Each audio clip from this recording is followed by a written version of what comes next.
well, I'll introduce myself. I'm George Wootan. I'm an MD. I've practiced for about 55 years.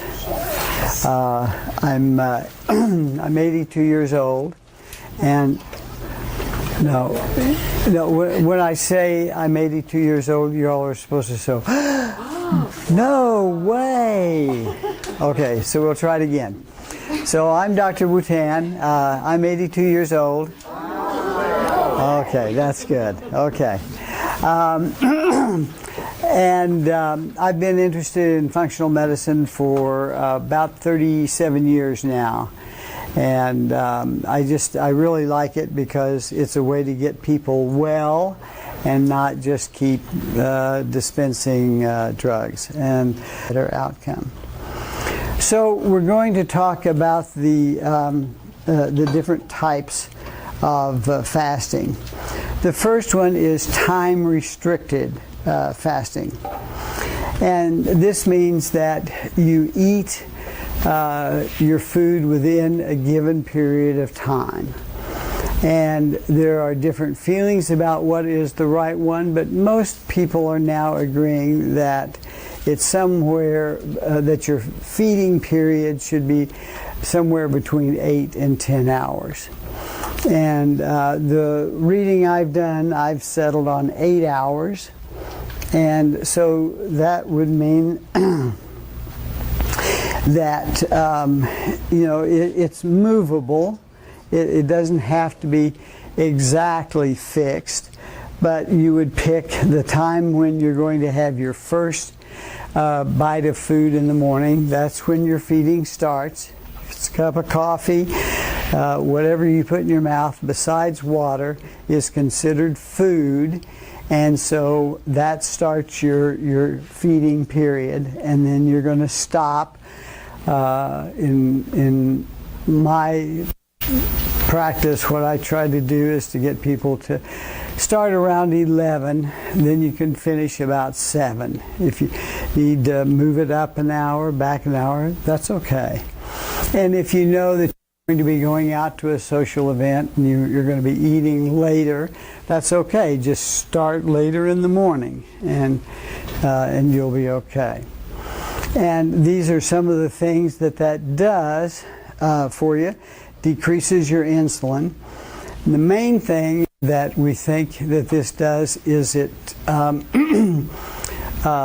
keeps your insulin levels low for a prolonged period of time.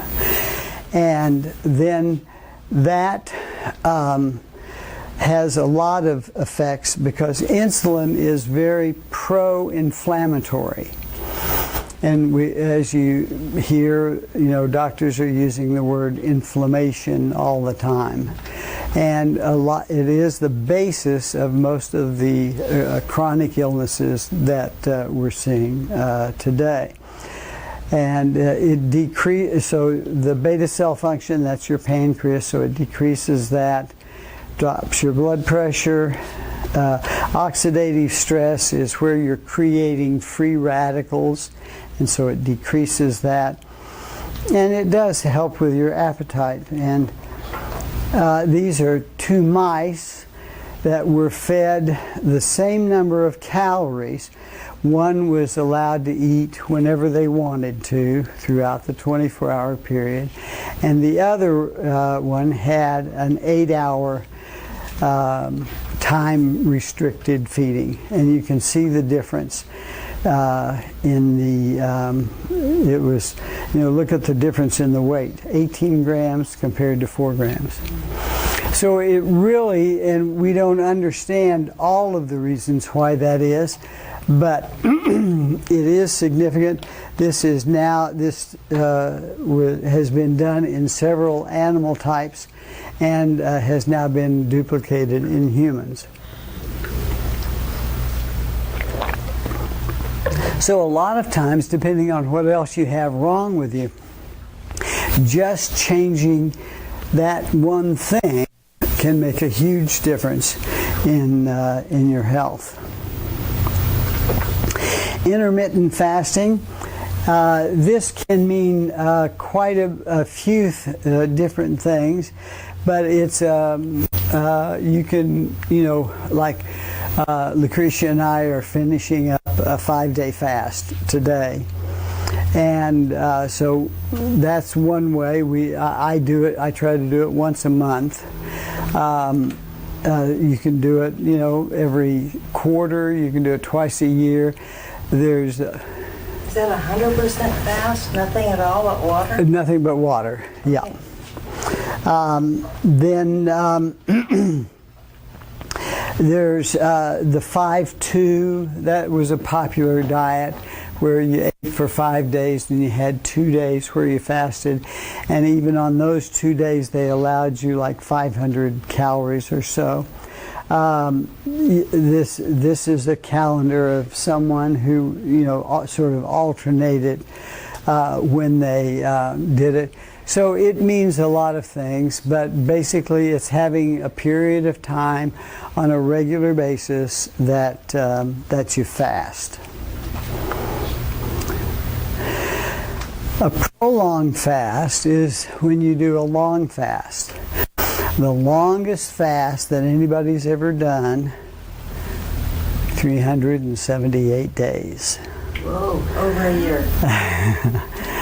And you can imagine that they did have some storage on board. They weighed 400 and I think it was 70 pounds when they started, and they weighed 200, just a little over 200 pounds when they finished. And they it was a water fast for that length of time. So you can do, any kind of, any length that you want, really. If you go longer than a couple of weeks, you probably need to have some supervision to make sure that your electrolytes are staying okay and that everything else is functioning okay. But the body seems to do quite well with fasting. And this is kind of showing what happens with your fast.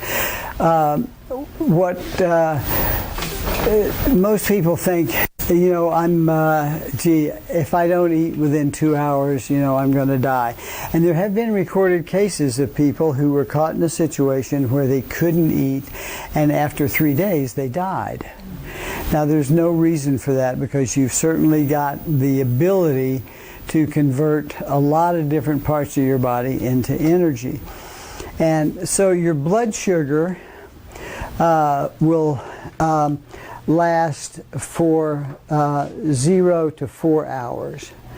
Your glycogen, which is stored in the liver, lasts for between 4 and 16 hours.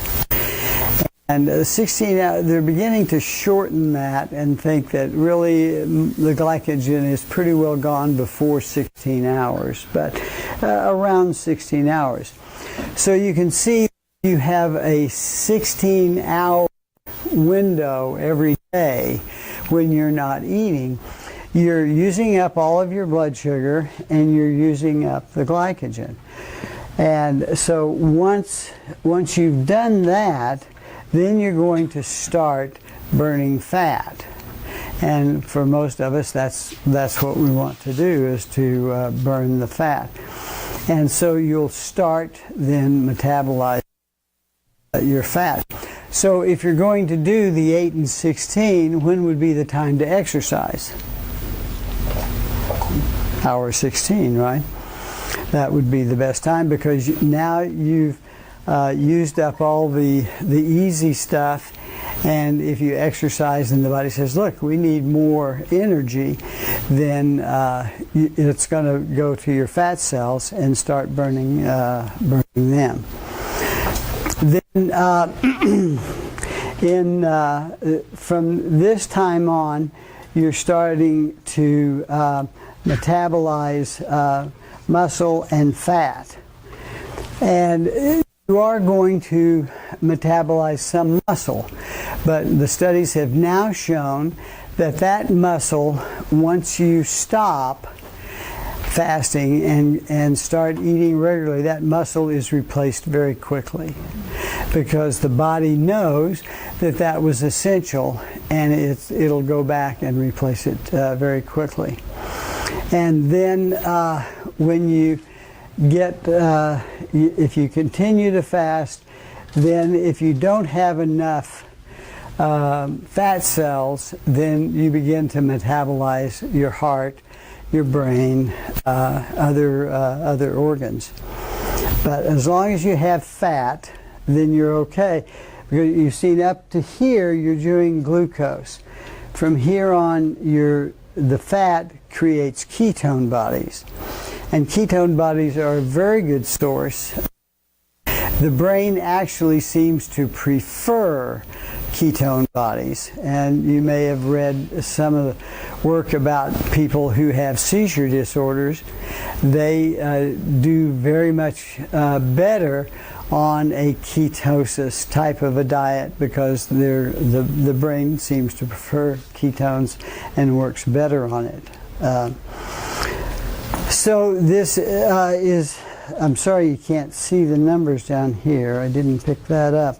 But this is showing that how the glucose goes, how the fat and ketones, they don't kick in right away. Takes them a while, and then they kick up. And the protein stays pretty low until you run out of the ketones. Because the body, the body is all the two most important things for the body to do is, one, reproduce, and number two is to stay alive. And so it does all of its work in that order, and those functions are protected by the different mechanisms in the body. Then the water-only fast, that can be applied to any of the different kinds of fasting that we've talked about so far. Some of the advantages of water fasting: you need to make sure that you're taking in plenty of water. The minimum is 3 quarts. For most people, it takes about 4 quarts of water a day to meet all of the needs and keep everything flowing, because you're breaking down a lot of stuff. You're breaking, if you're doing it like we're doing it for 5 days, we're breaking down fat. Fat is where you store your toxins, and this is where I put in my plug against detox diets. There's just no such thing as a detox diet. And people are going to flush your liver, Well, there's nothing wrong with your liver. It's like going to a sewer plant and saying, well, we're going to scrub the walls and clean everything. And look, you've still got the waste products flowing through it. That's what it's for. And to think that you can flush out the liver is just not realistic. And you don't store toxins in the liver. They're passing through.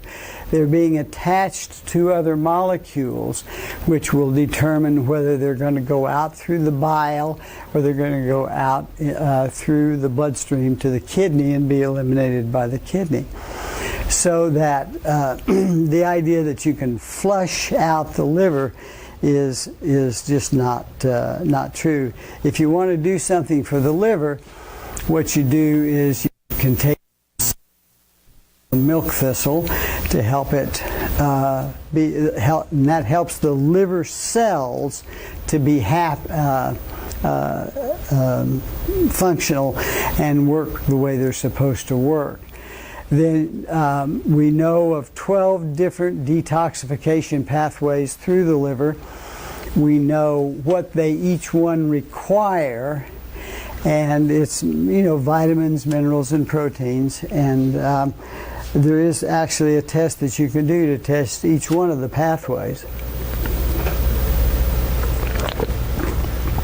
And so you supply those things, and the liver works fine. It's a very, very tough organ to mess up. It just, because it's so essential.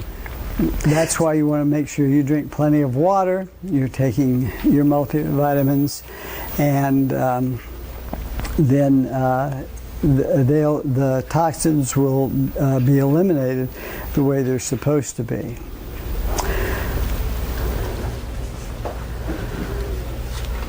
Now, a juice fast ain't a fast. It's because if you think about it, if you want a glass of carrot juice, how many carrots does it take? 12, 15? And so what you're doing is you're taking out the fiber and you're retaining the juice, which has all the carbohydrate in it.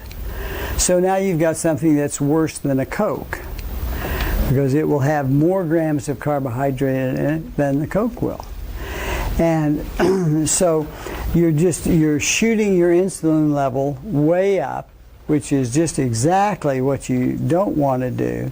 You're taking pure carbohydrate, which your body says, oh, this is great, this is wonderful, because that's what your body wants, is simple carbohydrates to use for energy. So you burn that up for energy, and you're not going to burn any of the fat. Now, you'll hear people saying, oh, but I felt wonderful. Well, that's true, because you forgot to stop by Dunkin' Donuts. And McDonald's doesn't serve, carrot juice. And so, you've changed your eating habits. And that's one of the things when you're reading the, articles and literature, and you say, oh, what's one of the weirdest ones? Oh, was it apple cider vinegar, honey, and cayenne, or maple syrup, and cayenne pepper. And everybody, ooh, I feel wonderful. Well, yeah, you do, because you're not eating all the garbage. And there is a certain benefit in resetting your appetite, telling your brain, we're not going to eat every 30 minutes, And so there is that benefit, but that's really the only benefit. What about wheatgrass? Well, now wheatgrass is, I've not heard of a wheatgrass diet, but wheatgrass is very nutritious. I mean, the juice from wheatgrass. Not particularly because of the carbohydrate, because there's not a huge amount of carbohydrate there, but there are a lot of vitamins and minerals that you don't ordinarily see. So That's good. So wheatgrass is okay. The only problem is that you go to the store and you buy it in a bottle that's been processed, and the powder is worse, because the powder has been dried. That means that all of the antioxidants are gone, and there's been oxidation of some of the vitamins, and so you've really lost the important parts of it. If you really want to do wheatgrass, which I've used several times, and I had a patient who had kidney failure, and we put her on. Her son volunteered to grow the wheatgrass for her, and she recovered. Her kidneys regenerated. So you hear a lot of good things about it, but it's got to be fresh. So if you have the plant, then you make the juice out of the plants. Okay. Right. Yeah, that's the best way.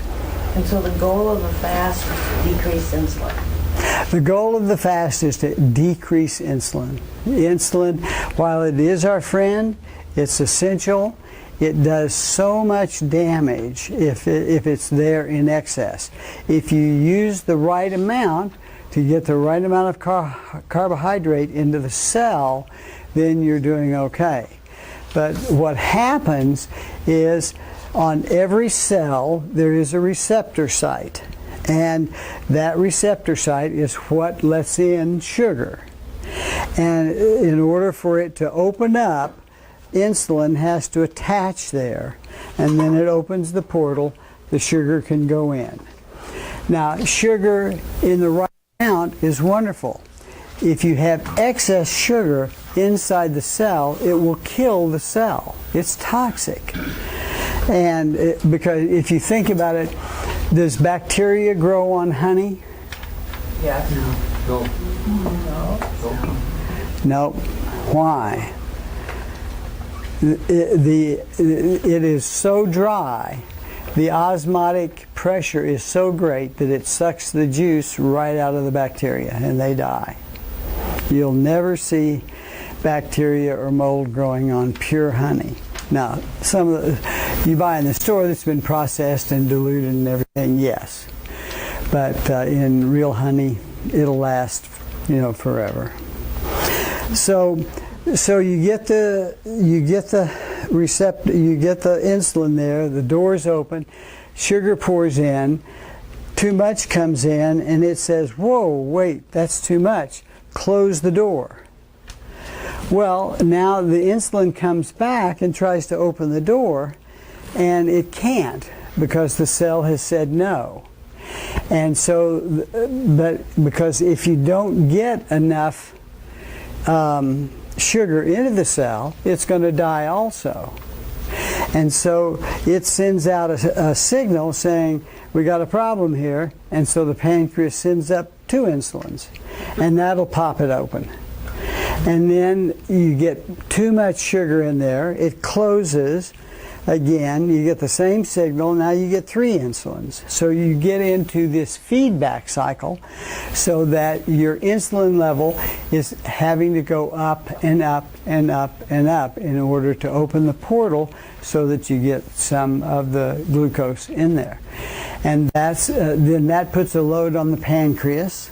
The pancreas will do that, and we test for insulin, and we see your insulin levels going up, and we know then that this is the cycle that you're in, and pretty soon the pancreas reaches a point where it says, "That's it, worked too hard, I'm going on vacation," and you're a full-blown diabetic. So that's how the system works, and this, that contributes to it. Religious fasting. Every major religion does some sort of fasting, and there's all different kinds, and it's they all have their reasons, and they have other reasons because fasting helps you focus. If you have needs or things that you're fasting for, it helps you focus on that and not pay attention to the things of the world as much. And so that's a good fasting. And there have been studies in the past 7 years to look at most of the major religions and look at the people who do regular fasting, and they do have you can track benefits from that, so that it does have a good purpose. So this is, and of course it's for Christians, it's something that's talked about in the Bible a lot, and it is something to think about doing. Eating disorders, that's a form of fasting. We don't advocate that. We don't spend a lot of time talking about that one. Now, there's a new one called fasting mimicking diet. And what this is this is the work of Walter Longo, and he has done, we're going to talk a little bit about autophagy, and the problem with getting autophagy triggered is that you have to fast for 5 days. Not everybody wants to sign up for fasting 5 days. And so he came up with the idea that if he could give people a certain amount of food so that it wouldn't raise the insulin levels, then they might get the same benefit. And this has been tested in animals and in humans, and has found to be just as effective as water fasting. I do water fasting because I don't like my wife and I want to make her suffer. But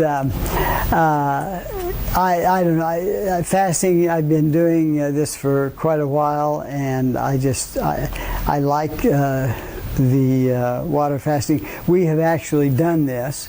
This comes as a kit, and you get the food, enough food for 5 days.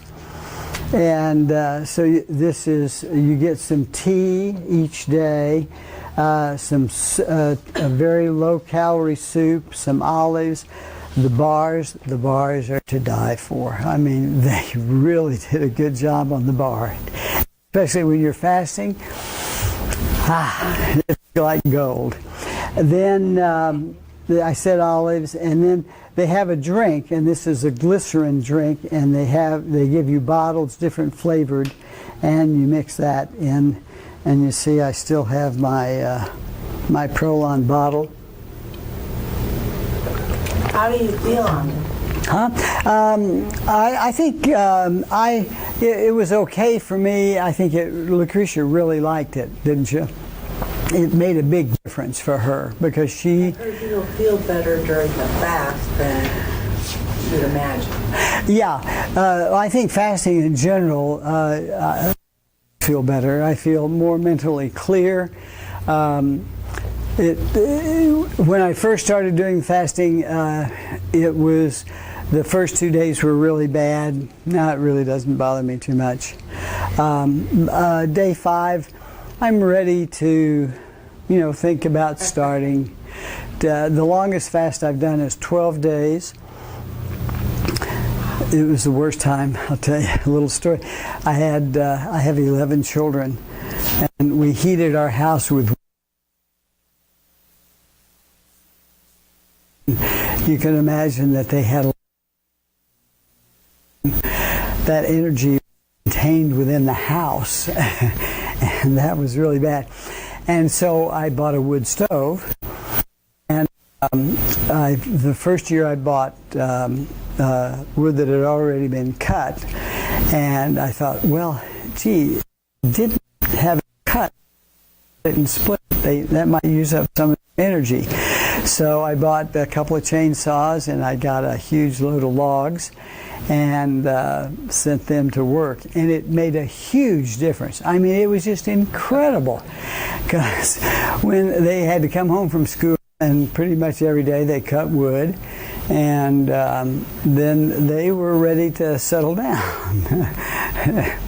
And so this one weekend, I was doing my 12-day fast, and they had a church activity, and they were going to be gone for the weekend, and they left the wood box empty. I had to chop the wood, and I would go out and I would cut a couple of logs and split them, and I'd go in and I'd sit down and rest, and I'd come out and do 2 more logs. It is the tiredest that I have ever felt in my whole life. I mean, I felt like a really soggy noodle. Why 12 days? Why did you pick 12 days? I don't know. I just did 12 days. No particular reason. And so, and this is what's in the kit, and they have it laid out for you. Each day you get a different thing, and it works. It works well. It works well. They're kind of expensive. I think I'm not sure what the price is now. It used to be $300, but I think they've come down on the price, and I think it's around $175, $200 now. So can you do this without that? Yeah. I mean, is there something that you can? Is there a Google? Oh, you mean to look up the nutrients? The hard one is the bar. The soups, I really haven't tried to look that up yet to come up with an alternative, but technically you could, it out yourself probably. And the kale crackers. Oh yeah, the kale crackers. Oh, they were good too. Very But I have learned to make the kale crackers. I forget. Yeah, I brought them up. So what is the mimicking? What is that? So what it is in order to trigger autophagy, you have to do a 5-day fast. Your body has to be in this state for 5 days. And so what he's found out is that you can do a small amount of calories, and a lot of this is fat and protein, and so you don't trigger the insulin. It appears that insulin is the thing that cuts off autophagy. I should probably just write autophagy on the board.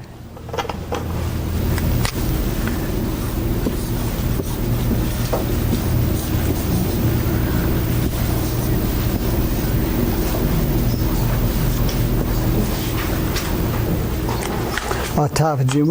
We'll talk more about autophagy in just a minute. So this is the so that's that. A lot of people worry about water, and you do need to stay hydrated. But there is one kind of fasting, and I really don't like it. So I didn't even put it on the slides. But it's called dry fasting. It's where you don't drink and you don't eat. But you really can't do that for more than a couple of days. 3 days is really pushing it. 1 day, okay. 2 days is iffy. 3 days is not good. What? What's the advantage to that? Well, there are just some people who feel that that's better, but I don't think that anybody's demonstrated that there's any advantage to it. But when you're breaking down fat cells, you form fatty acids and glycerol, and they interact, and you get one hydrogen atom from here, one from here, and an oxygen. So you've got H2O, which forms water. So your body is actually producing water while you're fasting. So again, it's a protective mechanism because you might not be in a position where you can get water.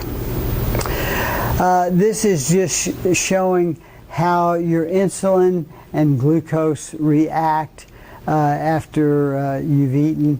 And what we're trying to do is to keep your insulin down, keep your glucose at a minimum. This was an interesting study. So they started out. We've got mice for everything, all kinds of mice. And so there are some mice that are born, doesn't make any difference what they do, they're going to be fat. So you feed them, and you've got one mouse that is allowed to eat all day long, and you've got a morbidly obese mouse. If you put the same mouse on time-restricted feeding, you've got an obese mouse, not morbidly obese, but he's in good shape. You've got a lean mouse, you give him some soda, as well as, junk food, and you let him eat as much as he wants, and you get an obese mouse. If you put him on time restriction, you've got a lean, fit mouse. And then you've got a lean mouse, you've got a standard American diet, and then you've got a weekly schedule. This is sort of like the 5-2, where you fast a couple of times during the week, and you do time restriction. You have the weekend where you can eat all you want, and you end up with a lean, fit mouse. So the time restriction really does make a difference. I couldn't find the picture I wanted. This is this is cortisol, and this is the circadian rhythm of cortisol. Circadian rhythms are very important. Every cell, if you don't know what a circadian rhythm is, a woman's menstrual cycle is a circadian rhythm. It happens on a regular cycle. Every cell in your body has a circadian rhythm. And we feel that the gut has a circadian rhythm. And most people were not definitely decided whether it's 10 and 14 or 8 and 16. But if you think about it, your intestinal tract is designed to digest and absorb food, and it's working. And so then if the time comes for it to do its repair work and regeneration work, and you put in some food, say at midnight, then it says, whoops, you got to go back to work. And so it stops the repair work. And so they feel that that may have something to do with this time-restricted feeding, is the fact that your gut actually gets to repair itself, and that's why you don't gain as much weight, because the lining of the intestine is intact and it won't absorb everything that goes through. Yes. When you talk about the time period for repair, what would be the normal time following a window of eating that digestion would be complete, and then you begin to start doing body repair? It's going to take you, carbohydrates stay in your stomach for 2 to 4 hours. Fats and proteins stay in your stomach for 4 to 6 hours. And just a little tip, if you have GERD, you think about that. And so you have a snack about 10 o'clock and you go lay down. Oh, one of the other things you don't know probably is that when you put food in your mouth, you start secreting digestive juices, and for the average meal you will secrete 1 quart of digestive juices. So now you've got a bowl full of ice cream, a quart of digestive juices, and you go in and lay down flat and you say, I wonder why I've got heartburn. It's not too hard to figure out, right? And so then, back to your question, you've got to empty the stomach. You've got about a 3 or 4 hour trip through the small intestine and then into the colon. And so you're going to have from, let's say you stop at 8 o'clock, about midnight or 1 o'clock, things are going to be pretty well emptied out of the stomach and the small intestine. You'll start repairing that, and then you'll pass it out the colon the next day, and that'll have a chance to repair before the next meal comes through. So they're thinking somewhere that the gut needs somewhere between 12 and 16 hours to repair itself. Make a significant difference whether that's during your sleep period, or could it be any time during the day? I don't think we know that particular question, but we do know that people who do shift work do not do well long term. Is the fat, would it typically, someone who goes into a pattern of regular fasting, is that going to affect their ability to get a good night's sleep one way or the other? It should help, yes.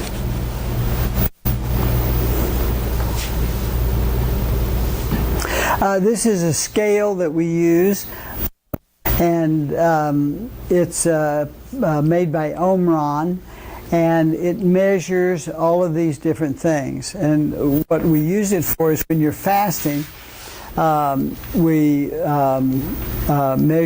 it measures your percent body fat and your percent body muscle.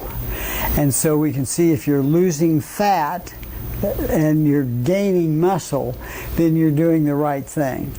What we don't want people to come in and they're losing fat, their weight's going down, but their muscle mass is going down.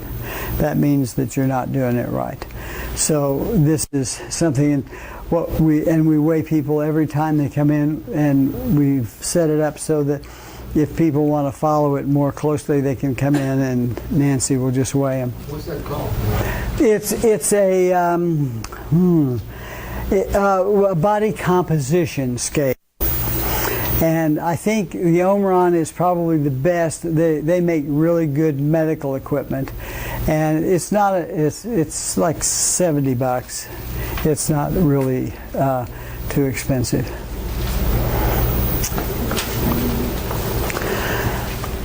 Don't give up. Okay? You're not going to make all your changes all at once. It takes time. As I said, I'm still working on mine. You learn new things. You gain strength in doing things, and so it's a constant process. I've been working on it since I was probably, I think I started when I was maybe 32, 35, something like that, and I've been working on it ever since. Still working on it. Any questions?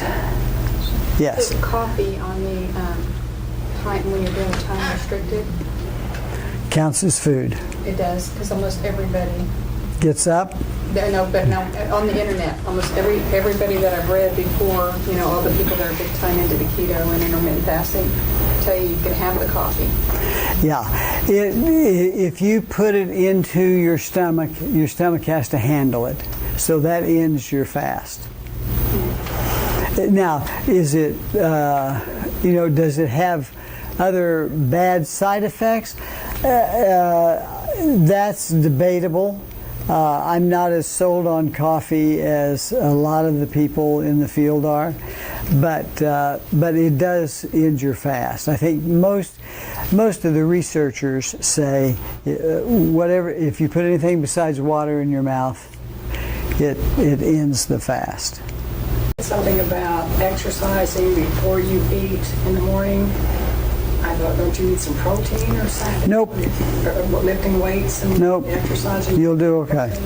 You'll do okay. You're gonna probably exercise, and then you're gonna go have your morning meal. There is no scientific study anywhere that says you need 3 meals a day. 2 is fine. 1 is okay. The 3. Somebody went back and looked at it, and the only thing they can find is the breakfast cereal companies were the ones that stress main meal. First thing in the morning, you got to have a bowl of cereal. Not true. You were talking about supplements while you fast. What about those? What happens? Do you still take them? Do you not? I take, the only thing I take when I'm fasting is I take a multivitamin and omega-3s. Those are the main ones that I take. And that won't disrupt anything or make your... No, because with the fasting, the main thing you're trying to do is to get your insulin down and to trigger autophagy. Well, what about lemon water? Is lemon a food?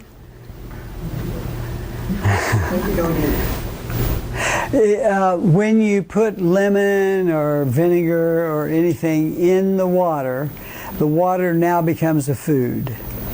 And it has to go into the stomach. Probably not much is going to happen there, but it'll go into the small intestine, and the lemon has to be separated out from the water through the digestive process. And then the lemon is absorbed, and the water then goes through the small intestine to the colon and is absorbed into the body through the colon and goes directly to the kidneys. When you drink plain water, it's absorbed through the stomach wall, goes into your bloodstream, and goes out and does all of its jobs. So when you do eat, what kind of diet do you recommend? 20% fat, 20% carbohydrate, 30% protein,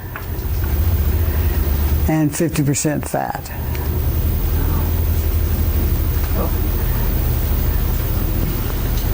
Do you want to explain what autophagy means? Because you've used it, but I don't know what it means. I'm keeping him in suspense. Did anybody else have questions? Yes. On supplements, what about something like Snap Process, which are food-based supplements? Is that Food. so that's considered food? Then? Yeah. Okay. And I'm just getting into learning about Standard Process. I haven't. I don't know a lot about their products and exactly what the makeup of them is. Could you give us a little summary of the consequences of an extended fast or a longer fast for type 2 diabetics or type 1 diabetics? Should they do it, and what's going to be their bigger concerns? So, a couple of words about autophagy. Auto means self, phagy means to eat. So, what you're doing is you're eating yourself. And we're sort of over time. Is it okay if I go ahead? Everybody's okay? Okay. So, when you do the 5-day fast, your body then is triggered to look, it's, as far as it's concerned, it's dying. You know, it doesn't know that it's living in a comfortable house and that there's a refrigerator and stuff. You could be out in the middle of the desert and you get the same reaction, right? So what it does is in each cell there is a structure called the lysosome. And the lysosome is designed to clean up the cell.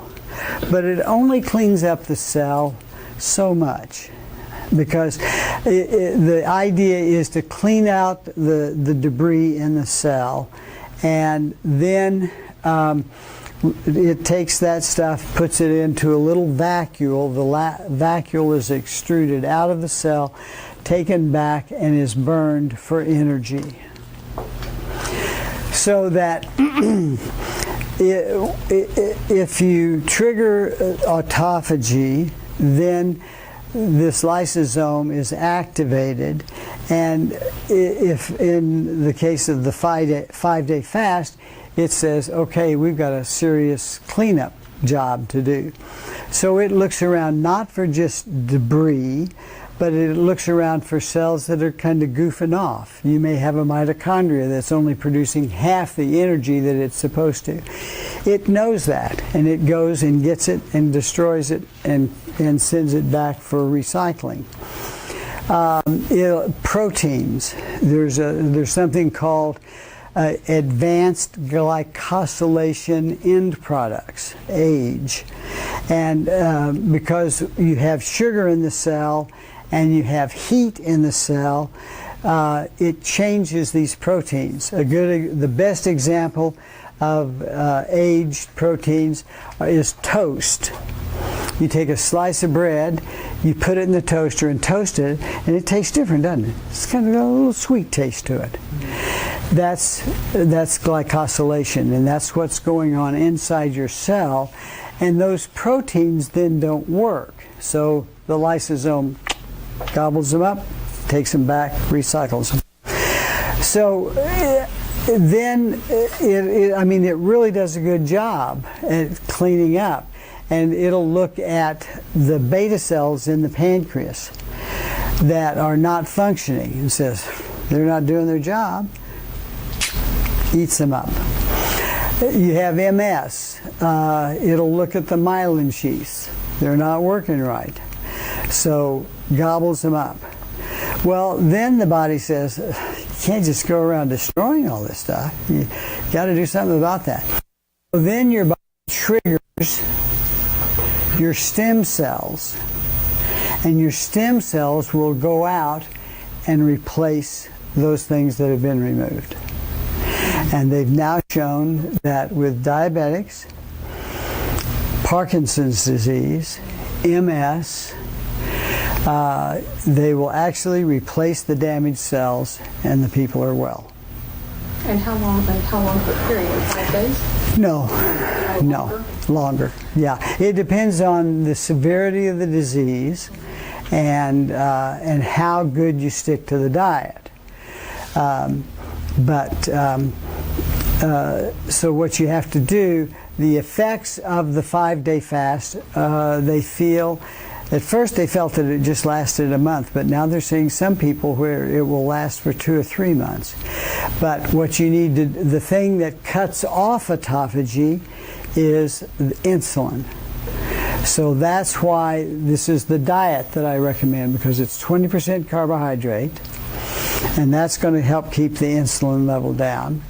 It's low protein, and this is where a ketotic diet goes astray, is that they say cut down your carbohydrates, eat as much fat and protein as you want. What they forgot to tell you is if you eat more protein than what you need, it's converted into sugar and your insulin level pops up, and that cuts off autophagy. So you have to be aware of both your carbohydrates and your protein. Fats cannot use insulin. They form ketone bodies, and the body has a whole other mechanism of using ketone bodies, which doesn't require insulin. So it's really a miraculous system. And if you think about it, our ancestors probably spent more time hungry than they did filled. And they certainly weren't as filled as we're filled. And so the body had to have some way of surviving, and it did by keeping everything clean and neat and ready to go. So are you saying that you have to do the 5-day fast or can you do the mimicking and the 20, 30, 50 and get the same result? Walter Longo has done a human study now to show that the autophagy can be triggered with a fasting mimicking diet. So you do not have to do the water fast. Only crazy people like me. And you think it's okay then for most people? Because the other thing I've read is that most people, given their health state, shouldn't even try a 5-day fast. That it's pretty dangerous, even for, but you feel like a 5-day fast is okay, that anybody would be okay with it? Yeah. Well, you can't say anybody. Well, because, if your, blood sugar is 450, no. If you're in congestive failure, no. If your blood pressure is, 220 over 160, no. So there are definitely conditions where you wouldn't do the fast. But, with those conditions, there are things you can do to bring it down and then do the fast. So pretty much everybody can fast. Type 1 diabetics, I haven't seen anybody that's done it with a type 1 diabetic. It probably could be done, but I haven't seen anybody, and everybody says not to do it with a type 1. And I think they say that just because if you know much about type 1 diabetes, you know that they go into acidosis, and I think they're afraid that that's going to happen. But I really believe that with proper management and easing them into it, you could do it. But they would really have to be closely supervised. I knew a pastor's wife that died after 3 days of fasting. So, but she was a diabetic, and I don't know all the circumstances. Yeah. If she were type 1, and she just all of a sudden said, I'm going to fast, I can see that because their ketosis, what they're going through is different than what we're creating with the autophagy. What is your opinion on the threshold or the level where elevated glucose, A1C, would begin to approach the area where some damage is occurring. I think they've changed the guidelines some, and They raised it. They raised it because if we did what is clinically significant, we'd add 25 million more diabetics, and we don't want to do that. So we raised it. so tell us the truth. So you want your A1C. Does everybody know hemoglobin A1C?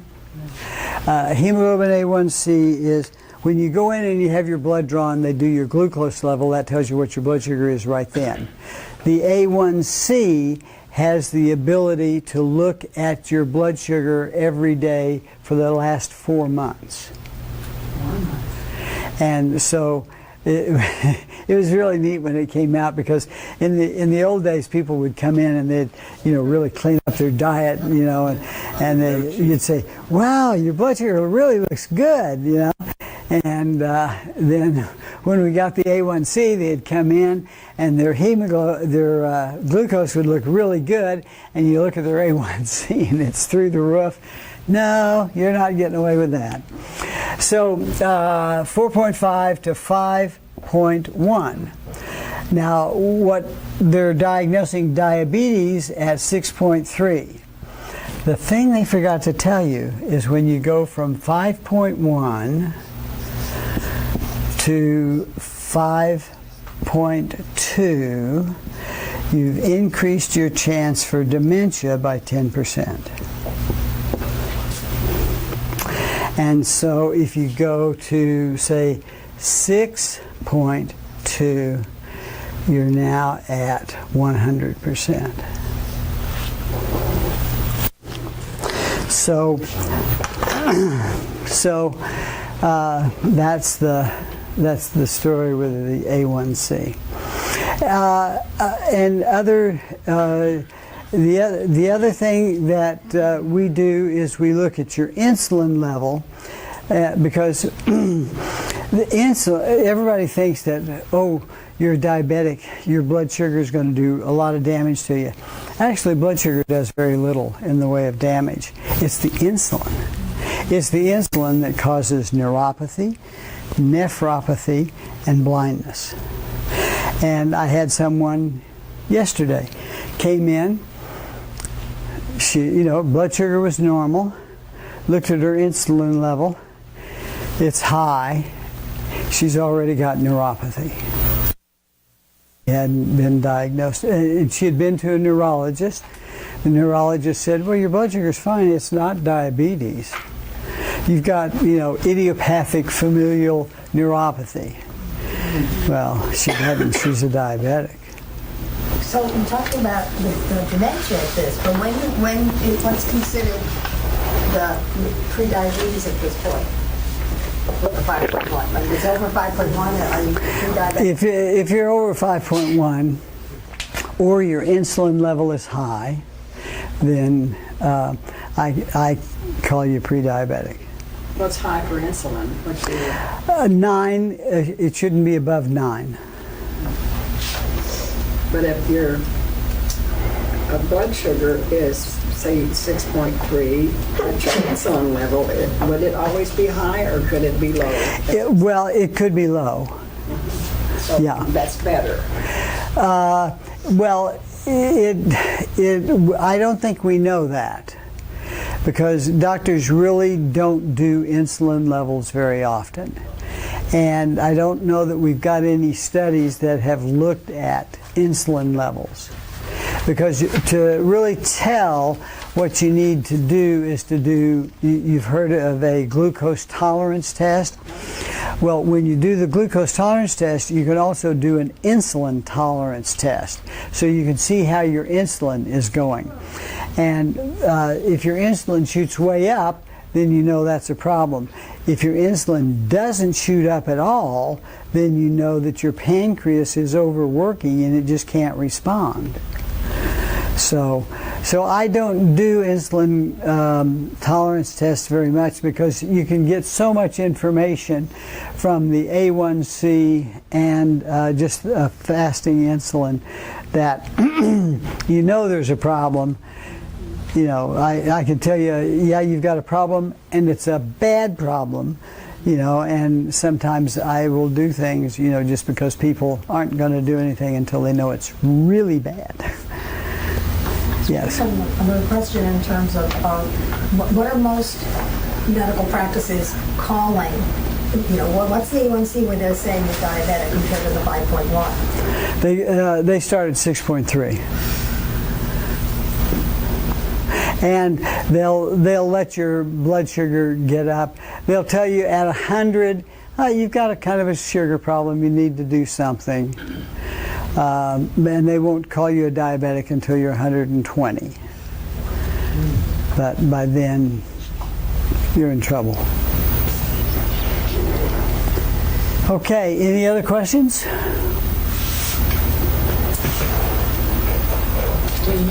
Are you doing this work here at the practice now? Mm-hmm. Yep. How receptive are your patients to these things? Well, I haven't done a lot of autophagy yet. I've got a few people who are considering it. But it's a commitment, you know. It's not easy, but it's just, you know, it's just the answer for so many problems. All of the autoimmune diseases, you know, will respond to it.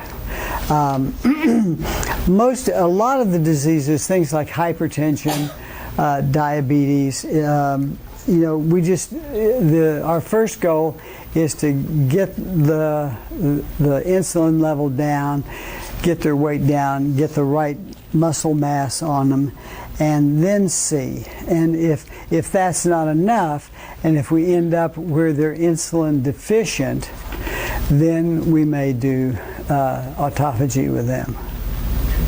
But you think autophagy is what will cure the autoimmune disease? Yeah. In one round? You have to do it over? No, you'd have to probably have to do it longer. Most people are talking about, with the autoimmune diseases, about a year. Okay. Like every 30 days you do it? Right. Yeah, and some, like I say, some of the new research is saying maybe you can go longer than the month to do the fasting. This also, autophagy also has a great influence on cancer. And they've done, this is actually how autophagy got into the prominence, is that they put people through the fast before they took chemotherapy, and it just erased all of the side effects from the chemotherapy, and they had a much better response rate to the chemotherapy than the people who didn't do the fast before. So it has, and that they don't really understand yet. But there are now about 300 oncologists in the United States that are doing the fast before they give chemotherapy. Okay, any other questions? What about your treatments, or do you do any kind of a treatment, or you take a blood test, or what do you do to get a person started, and then what do they do after that? I mean, do you... Basically, you know, you're trying to treat something, and so you just use whatever symptoms. You know, diabetics, we follow their blood sugars and A1Cs. Hypertensives, you know, see what their blood pressure does. Gradually take them off their medicine, and so it varies with what we're trying to treat. Mostly with the diet. The diet is mostly what you do. Yes. Not supplements or anything. Supplements are important, particularly at the beginning. We may need more support. Then as they do better, depending on what the situation is, we can begin to cut back. And we do on the health screening that we do check for certain certain vitamins, and the omega-3 fatty acids to make sure that they have plenty of those because they're so important. So you take the omega-3s when you're on your fast. Yeah. And if you were, like for someone like myself that's on hormones, would you continue to take a break from that? It would depend on why you're taking the hormones. If there's a physiologic reason, we might continue them. It would depend. How would a person, I was thinking about my daughter, she's young, very thin, eats really good, has done intermittent fasting, but her A1C is 5.8. So what path should she go on? Well, it depends. You have to define eating good. She eats vegetables and meat and not very little sugar or anything like that. But you see, vegetables are carbohydrates. Yeah. And so it may be that between the vegetables and the protein, she's getting her insulin levels up high enough that she's not making the progress. So she may need more fat. Okay. So she should look at this percentage you gave and do that. Right. Would she be fasting? I mean, she's already very thin. She would need to do the 5-day fast. No, the time restricted, yes, and then look at the diet. So what I've heard about protein is that if you don't give yourself enough sugar and you don't give yourself enough fat, and you eat a lot of protein, like on the Atkins, that the protein actually turns into Sugar. Yeah. So you're basically sugar. Sure. Yeah. And your insulin level goes up. Right. But what I understood on it is an Atkins type diet is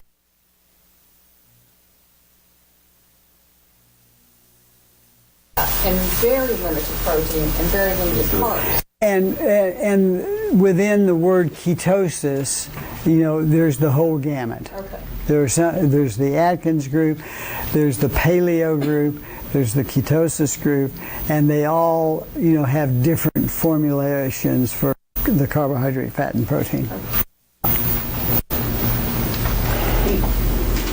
When you mentioned, we're taking a multivitamin and also taking like your omega-3s, is there a limit on how much you would do with the omega-3s and your multivitamins? If it's whole base, it would be food. Well, when they say it's whole food, that has different connotations, because obviously you can't get all of the stuff from the food into that little capsule. And so what they're saying is that usually what they mean is that we have figured out a way to extract the vitamins from the food and put them in the capsule, so that it's not really a food. It's just the vitamins and the minerals. And what about the fish oils? Like I like to do at least 4 grams a day. Yeah, and of course, and the fish oil is the same way. They've extracted just the omega-3 fatty acids and put that in a capsule. And the thing about omega-3 fatty acids is you really have to be careful about the source, because there's a lot of PCBs and mercury that are still floating out there. There were 12 companies that were sued 2 years ago because they were marketing a product they called Pure, but it was loaded with PCBs. And when you look at your label, you'll see it'll say 1,000 milligrams of omega-3. And then you look down and you see all of these different fatty acids. And the only 2 that were really And so when we talk about how much you need, we're usually talking about EPA. And what your body has the capability of doing is taking omega-3 fatty acids and converting them through an enzymatic process into EPA. But most Americans, I think it's about 40%, don't have enough of the enzyme that they need to convert. And if you have a reason to need more, then you probably won't be able to produce it. So what you want to pay, when you say you're taking 1,000 milligrams, what you really want to do is to pay attention to how much EPA you're taking. And you'll see that those amounts vary from product to product. And so if you, and what you should think, if you need 1,000 milligrams, then you want to look at the EPA. How many of these capsules do I have to take in order to get 1,000 milligrams of EPA? But the brain needs the DHA. Well, yeah, I'm just using that as an example. I'm not dismissing DHA. Yeah, you're right. It's important.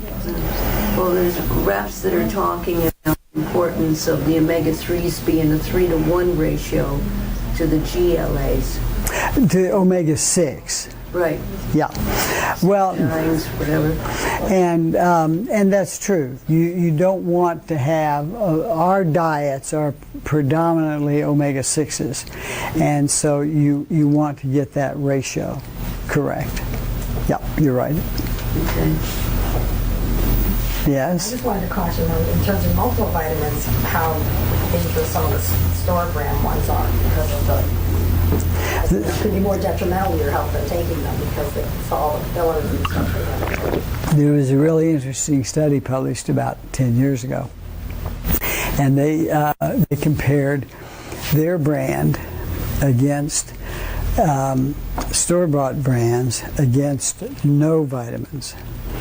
And they looked at, I think it was 8 different biomarkers. And in 4 or 5 of the biomarkers, the people who took no vitamins were better off than the ones that took the store-bought vitamins.